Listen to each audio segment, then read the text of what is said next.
السلام علیکم۔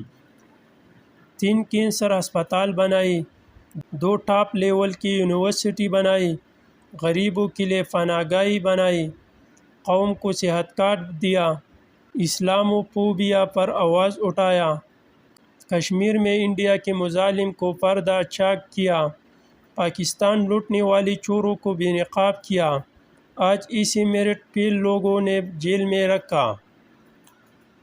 یا اللہ، تیرا یہ بندہ تیرے محبوب پیغمبر صلی اللہ علیہ وسلم کی عزت کا مقدمہ پوری دنیا میں لڑتا رہا، آج اس پر مشکل وقت ہے، تو ہی اس کی حفاظت فرما، آمین۔ یا اللہ، عمران خان صاحب کی حفاظت فرما، آمین ثم آمین۔